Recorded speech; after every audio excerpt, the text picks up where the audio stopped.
Good afternoon, everyone. It's Father Neil. It's Thursday, January 21st, with a short weekly update. There's not really a whole lot happening since my last update last week.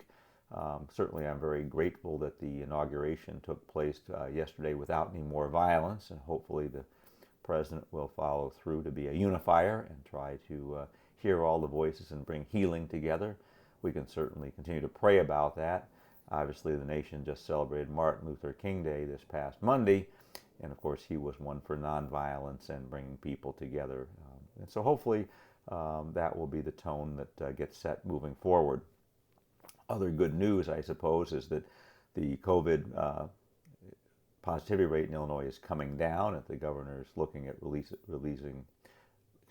easing some of the restrictions. So that's happening in other parts of the state. Chicago is getting near to that. It will be a great boon if we can reopen restaurants safely and have some, help to some of the businesses. So, but that's something that's beyond our control. In the meantime, we have had no change in our instructions or restrictions in terms of what we can do. So we'll continue to keep doing what we're doing. Behind the scenes, we're doing a lot of other things for sacramental prep. This Saturday, we will have the rite of acceptance, the rite of welcoming for our 4 RCIA candidates who will be brought into the church at the Easter Vigil. Due to physical distancing and things like that, the ceremony will be slightly different, as will our Lenten celebrations. We did receive some guidelines from that for how to celebrate Lent, Ash Wednesday, and getting on up ready into the Triduum. So we'll digest some of those and see how they play out and how they apply here and how to make that happen. And we'll certainly keep everybody informed about that. There'll probably be a couple of extra videos that don't relate to the update that will be more on the what's happening in terms of sacraments. How are we going to celebrate Ash Wednesday? How are we going to be celebrating certain other things during Lent? So I'll try to keep you informed as soon as we have something ironed out. First reconciliation, which is scheduled for the 20th of February, will also be different since we are going to be doing a virtual celebration, and that will have the ceremony virtually, the ritual celebration, and then the families will be coming in individually for the actual sacrament of reconciliation and receiving their penance. So we'll be doing the catechesis and the celebration virtually to maintain some good health and safety practices. So not ideal, but certainly anything we're doing now is better than last year when we did nothing at all because we're closed down for all of Lent and Easter. So that's progress, and of course we're still staying connected. I want to really ask you to continue to pray for Mary Ellen Castleman and the rest of the faith formation team, because it's a lot more work for them to prepare all these things, to put together videos, to do PowerPoint presentations and so forth, to do all this stuff virtually, even the regular classes. So it's been a lot of work, and actually much more work than if we were all live in person, but it's what we do and what she does to help us all recognize the presence of God in our lives, particularly in the children, which of course is the most important thing to continue their faith formation, keeping them safe and keeping them connected. So both in the school and the faith formation program, we continue to do that. We are also in the process of applying for the second round of the PPP loan. The parish certainly is eligible for that. Not sure the school is yet. We haven't crunched all those numbers and that data. The school, of course, is the lion's share of the cost because of the size of this faculty.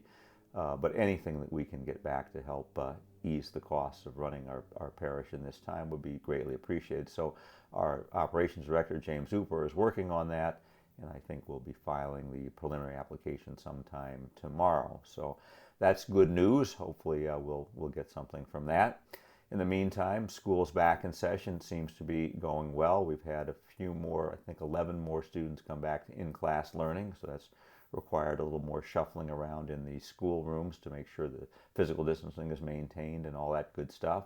And that continues. So, no changes there. We've been blessed that, we continue to do all these safe practices, and we haven't had any incidents.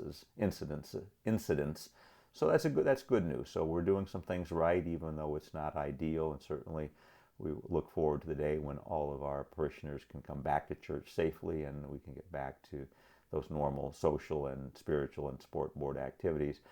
But again, that's not on the horizon just yet. So all that's going on. I did also meet with the moderator, the facilitator for the Renew My Church to begin the process. Basically, in the next few months, we'll be doing just discussions, fact finding, and kind of looking to how things might work. Waiting for the cardinal to appoint a new pastor for the combined parishes, which, as I said, I've applied for, but hopefully we'll know something by the end of the month. And then that will be the time when we can actually move forward with actually some of the more planning things for what will take place in July. In the meantime, we're still St. Robert Bellarmine Parish, still St. Robert Bellarmine School. We'll be beginning the budget process. Well, they're having the first webinar next week, but in early February, we'll be looking at some of that.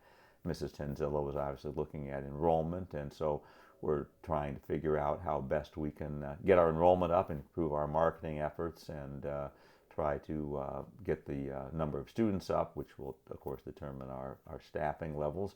We'll be looking at all of that, just as a parish, and see how that goes. In the meantime, nothing much has changed, and so I would encourage all of you to continue to pray for one another, to certainly continue to pray for peace and civility, that we have no more violence, either on the right or the left, or from anybody.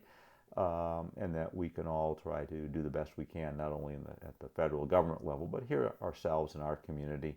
I mean, we know the state has a lot of problems. We know the city has a lot of problems. We know the nation has a lot of problems. But we also have to kind of take care of our people right here and do the best we can. There are a lot of people who are unemployed. There are, people who are hungry. There are elderly people who are lonely and can't get out. Hopefully, with the vaccine being now available, well, not available, but being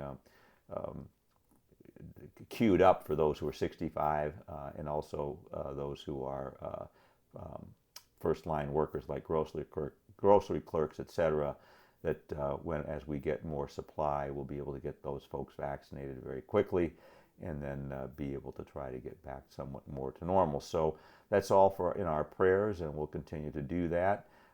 Tomorrow, the 22nd, is a day of atonement in the church for the unborn, to recognize the 50+ million children who have been aborted since Roe v. Wade in 1983, to not just pray for those, but to pray for how we can help people with crisis pregnancies to get through with that and give them the support they need, and then obviously the support they need after the children are born.